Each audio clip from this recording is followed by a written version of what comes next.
You're watching Charter's Local Edition. I'm Brad Pomerance. Thank you for joining us. Our guest is Kristin Tillquist. Now, she is the Chief of Staff to Riverside Mayor Ron Loveridge, but she's also an author of a book that really every boss and even subordinate should read. It's called Capitalizing on Kindness: Why 21st Century Professionals Need to Be Nice. What a novel concept. I know, thank you.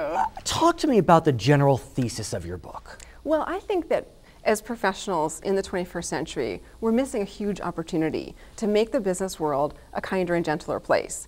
And at the same time, to make the business world a more profitable, more prosperous place. And what we need to learn as professionals, like as you said, employers, employees, and everything in between, we need to learn how to pair kindness and success, and they really work together. I gotta tell you, I've worked in the corporate world, academia, I mean, I've done it all. And what I notice so often is that bosses do a great job managing up, do a terrible job managing down. And that's what I think this book really synthesizes. Why is that? What are they missing?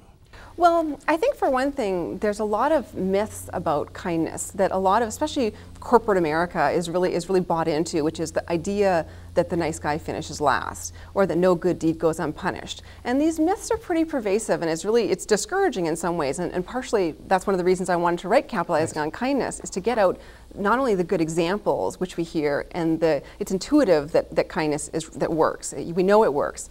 But also to put together all the statistics, put together the facts, the figures that prove that kindness helps make businesses more profitable. But then why do people think that fear is the best motivator, that being hard as nails is the only way you should treat a subordinate? I think it's an old school approach. Is it Puritan? I mean, does it go that far back?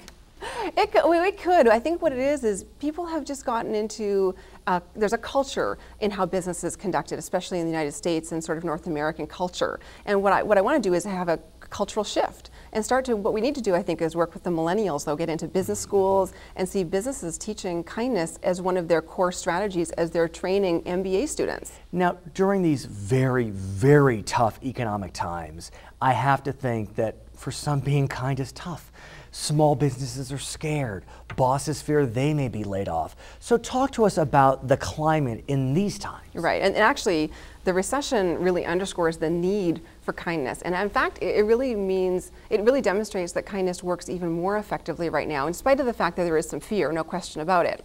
But what happens is that if a business can build a reputation for being caring, a caring reputation, people are going to flock to it. Even more so when they're feeling vulnerable, when they're feeling a little anxious and they're feeling tense and nervous. What they need is to be respected. They need to be acknowledged, and when you can do that to a customer or a client, they'll come back even if your service isn't the very fastest or doesn't have the very highest technology. They'll come back for that caring reputation. When you can appreciate people, show thanks to your employees, loyalty, productivity, all of that just skyrockets. You know, I recently was told by a friend that she was laid off over the phone. She had been an employee for years, 10 years, and she gets laid off over the phone. I mean, Kristin, come on. Talk to me about the layoff process.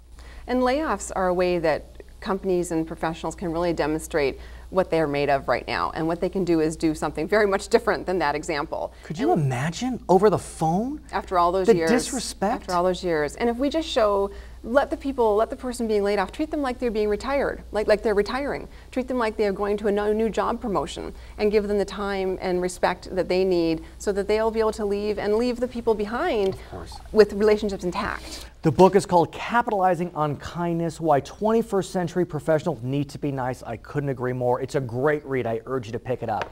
Thank you, Kristin. For Charter's Local Edition, I'm Brad Pomerance.